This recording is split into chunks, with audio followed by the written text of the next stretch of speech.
shores of old Lake Erie stands our alma mater true. Fredonia state we proudly honor, with its colors white and blue. Hello, everyone, and welcome to our latest podcast of Reflections of Fredonia. My name is Jack Croxton. I'm a retired professor of psychology from SUNY Fredonia. And in retirement, I thought, what do I want to do now? And it occurred to me, with all of the wonderful students that I've had over the years, it might be a lot of fun to interview some of them to find out what they've been up to and also to give them an opportunity to just think back on some of their memories of when they were a student here at the college. We're recording this podcast from right here in Fredonia at the Fredonia Radio Systems, Fredonia's student-run radio station. Hi, everyone. My name is Chloe Kowalik. I finished my undergrad here in May 2024, and while I was a student, I was a double major in communications journalism and psychology, and I had minors in English and political science, and I am now a student here again, and I am completing my master's in clinical mental health counseling. For today's podcast, we have a very special guest. So please introduce yourself by telling us your name and which year you graduated from Fredonia. Hi, thank you. My name is Darrin Paschke. I graduated kind of officially in 1992, but in 1991 I got my bachelor's in mathematics, but decided that I wanted to go into teaching, so I took an extra year and went through the graduation ceremony in 1992. So when you came to Fredonia, did you always know that you wanted to do something in the field of math, or did that occur sort of along the way? Math was my passion, so definitely I was geared towards math and science. I was also a physics major. I was planning on attending RIT at the end of my junior year to participate in the 3-2 engineering program with them, but some things changed. As you think back, any particular classes that stand out or any professors that were particularly memorable? Yeah, I thoroughly enjoyed all of my math classes, really the entire math department. I can't think of anyone that wasn't phenomenal. I just had a great experience here, and they were all very helpful and available all the time outside of class, well into the late afternoon, sometimes late evenings, up in the math department where we had what we called the fishbowl, and we could hang out and do math up there, and that's what we all enjoyed. Yeah, I actually think the fishbowl was active up until like 2021, and then they did like some remodeling in Fenton, and they moved it, I think. So now they are in a different room that is like the new fishbowl. Nice. Right. I think they actually moved the math department over to Houghton Hall That makes sense. after it got renovated. Yes. Yeah, so a lot of students were actually still using the fishbowl, and so it was cool that you mentioned that. That's Awesome. great. Yeah. So did you envision yourself as a high school math teacher all along, or were you thinking maybe doing something in elementary school, or was it always middle school or high school? Really, it was high school. And again, starting off in engineering, that was entirely my goal. But then I had the opportunity to teach in the Upward Bound program through SUNY Fredonia. And that's kind of where I got my feet wet in teaching, never planning on doing it, but having a math background, I got into that and found that I loved it. So that was a strange change at the end of my junior year that I said, this is what I want to do for the rest of my life instead of going into engineering. Right. It's good that you had that experience. I think that's why like internships are so important. It's because sometimes it helps you figure out what you want to do, and then sometimes it helps you figure out what you don't want to do. And that's why those experiences that Fredonia has are so valuable. Agreed. Yep, that's exactly right. Yeah. So what made you want to come to Fredonia in the first place? Well, I was from Fredonia. I went to Fredonia High School, graduated in 1987 from there. I participated in the 313 program, which is another outstanding program through SUNY Fredonia that offered me the opportunity to take classes at the college while I was a senior. So I spent half of my day in the high school, the other half of my day was here. Oh, And okay. so I jumped in with that opportunity, and since I was accepted into the program, I didn't to apply as a freshman, that was an automatic consequence. I'm not sure if that's still the case, but I was able to do that, so I just continued my education right here. Awesome. Yep, I think we still have the 313 program, and yeah, I think I'm not it's 100% sure. Yeah. Yeah. I don't see why not. yeah, That's I like know important. a couple yeah. of my kids went through that Oh, program really? and then came to Fredonia. That's so cool. Yeah. Awesome. So any favorite memories? Were you involved in any kinds of extracurricular activities? Did you live on campus when you were a student? I never lived on campus, but I did live in an apartment in town because I felt like I needed to have some of the college experience, not just living at home the whole time. I got involved with the Sigma Phi Epsilon fraternity, ended up becoming the president. And through that, I met a gentleman named Mike Lemire, who ran the campus center, is what we called it back then, not the Williams Center.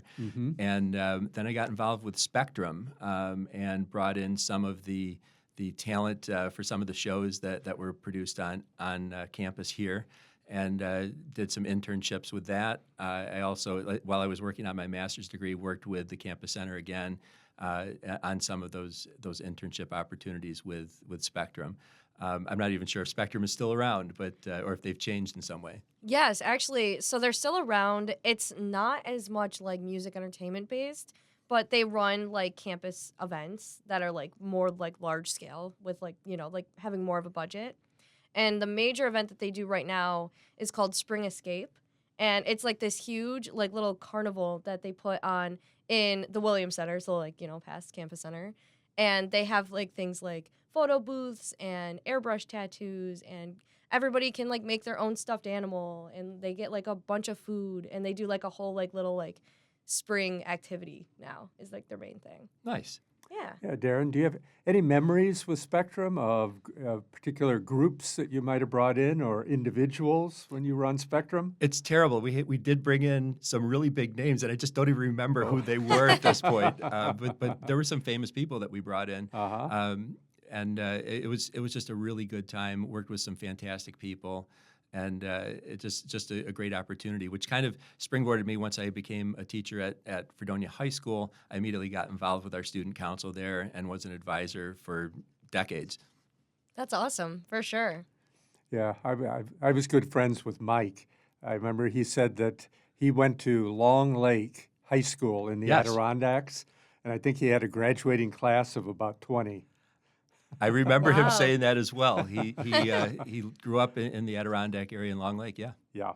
Oh, wow. Uh, Yeah, so actually kind of jumping into your career a little bit. So we see that you've worked extensively in education. So you taught math at Fredonia High School for like 20 years. You served as the math department chair, and you even taught math adjunctly here at SUNY Fredonia. And you're currently the principal at Fredonia High School, although we do know that you, at the time this is coming out, will be retired. So take us a little bit through your career and what your professional journey has looked like. I can't express how honored I've been to be a part of the Fredonia school system and the Fredonia community. As a teacher, I loved every minute of my job. Being involved with students on a regular basis, both in school and through a lot of the extracurriculars that we provided, was just an amazing experience.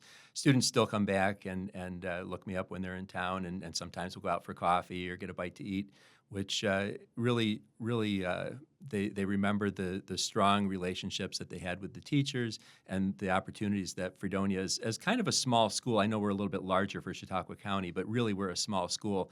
Just the things that we are able to offer our students in terms of the extracurriculars, the music, the sports, and all of the clubs that we have is an amazing testament to Fredonia that we keep up in doing that. Even though our population has dwindled quite a bit, we're still able to offer all of those things. Through my teaching, I started to get involved with more leadership roles, obviously as the department chair. Then I became our union president for the teachers union for several years, and that got me kind of a little bit interested in the administrative roles because I worked with the administrators quite a bit.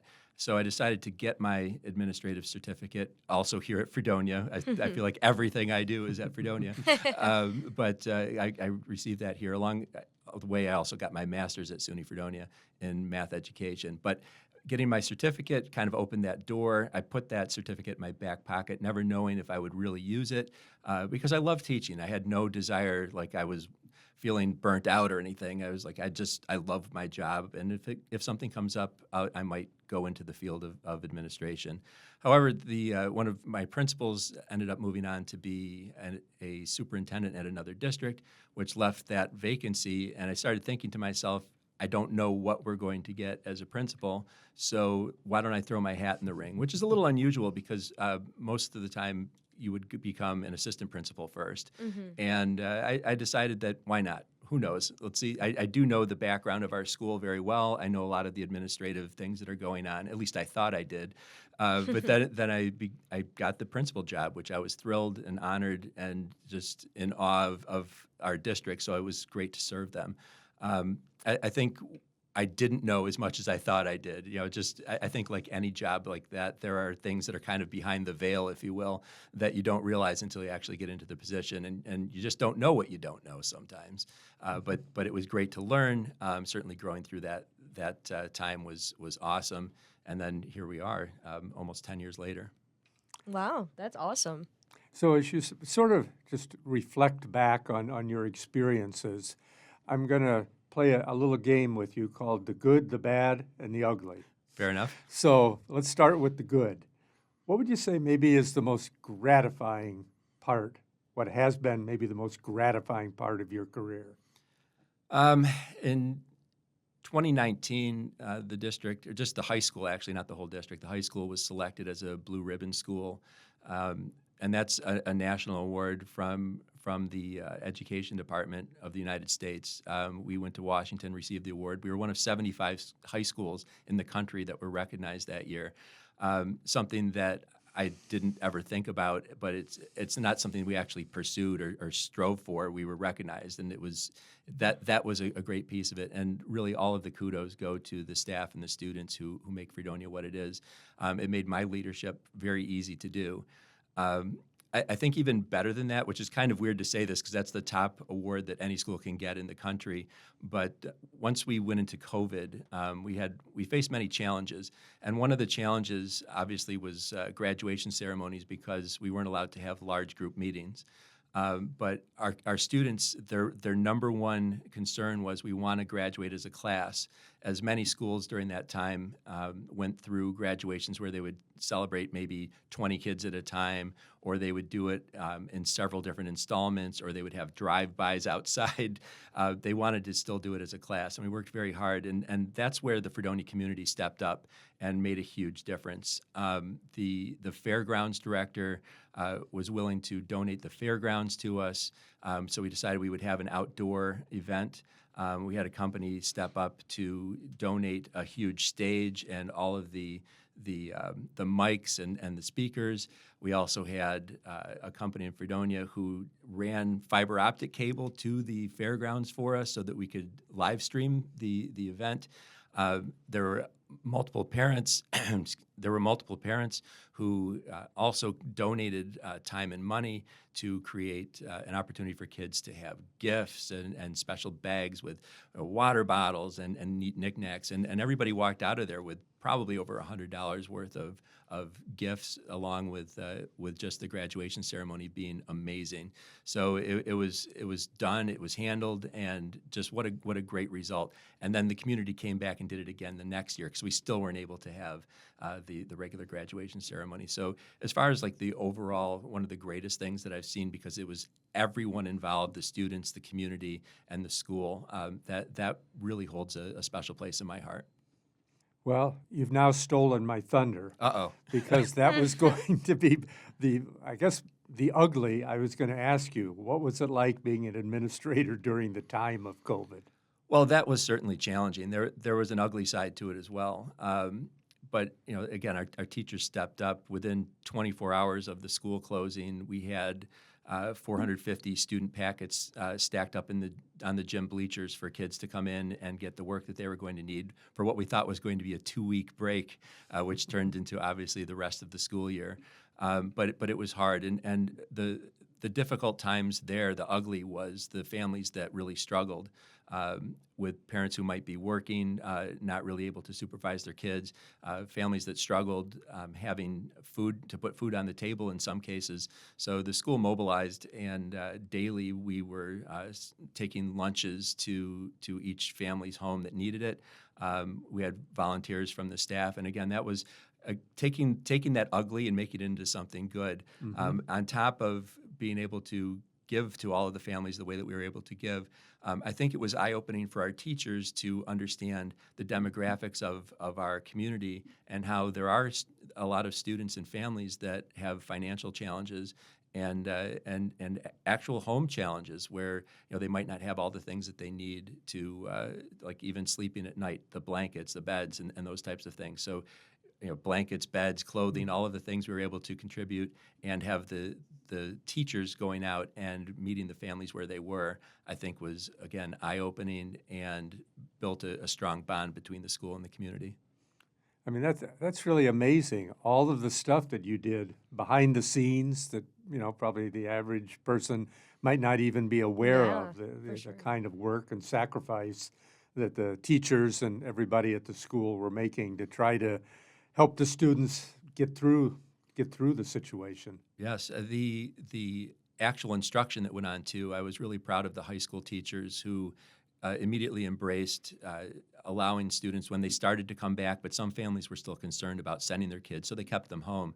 The high school in particular was, I think, dramatic in making the huge impact on kids' education by allowing both in-class students and kids to stay home. We were live streaming in the classrooms, which I know that some schools felt that was either A, too much of a challenge, B, might not have had the technology to do it, but C, we're a little bit self-conscious about having themselves streamed into people's living rooms while they were teaching a regular class because people critique and it might put them in a strange light, but they all did it, and I think to their credit, they did it very well. Well, I think getting through that crisis successfully was very much due to your leadership. Well, thank you. I definitely have to say that's a shared responsibility from everybody involved. Absolutely.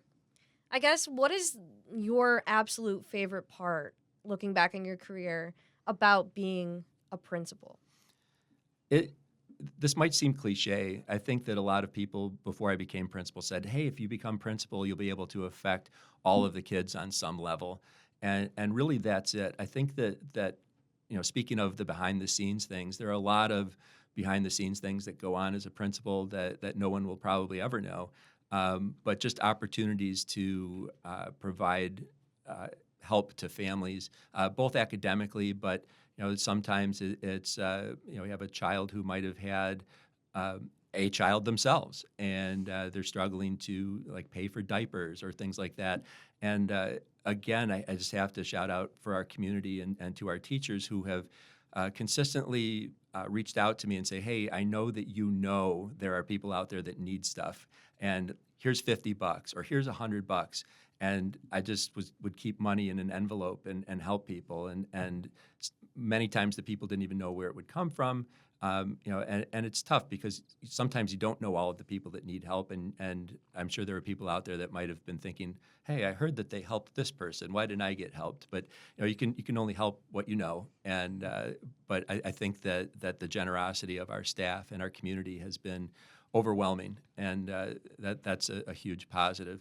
I mean, obviously there are all of the relationships with kids and helping the teachers and the academics and the curriculum work and all of the things that we've done to help make Fredonia great.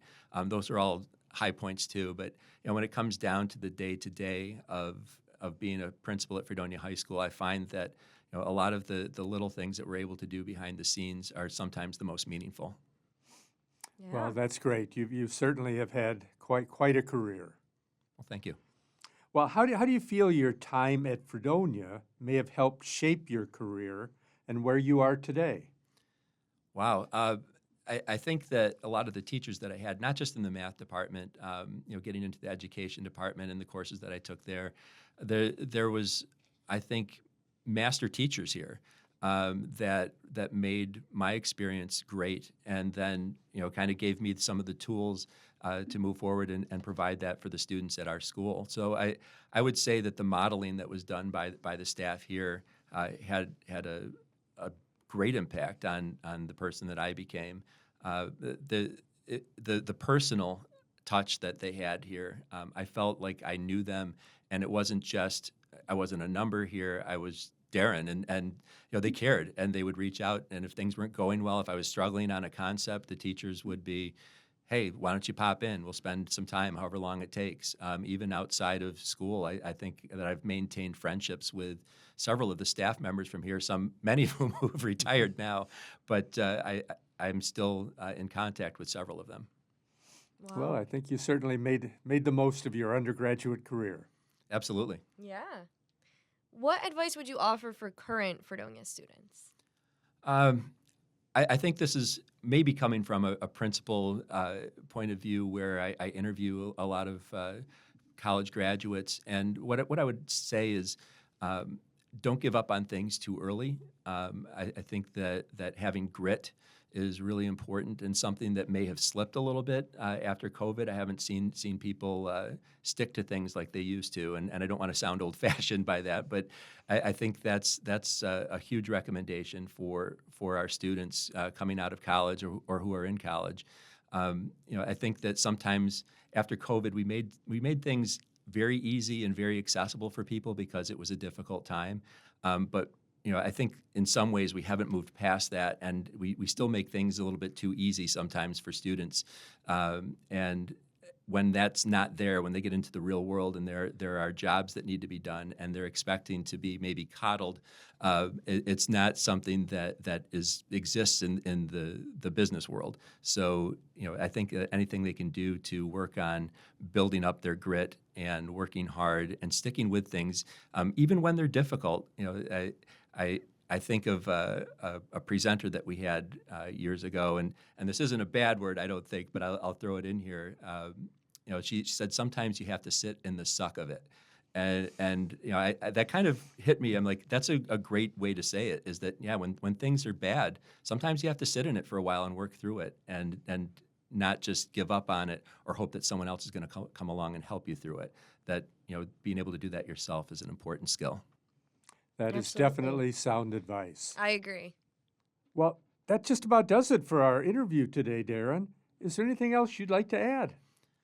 I just want to thank you and the team here that you do this. I had no idea that this went on. I think this is an awesome way to both recognize people that have gone to school here, but also bolster what's going on here currently at SUNY Fredonia. So it's an honor. Thank you for the invitation. Well, thank you.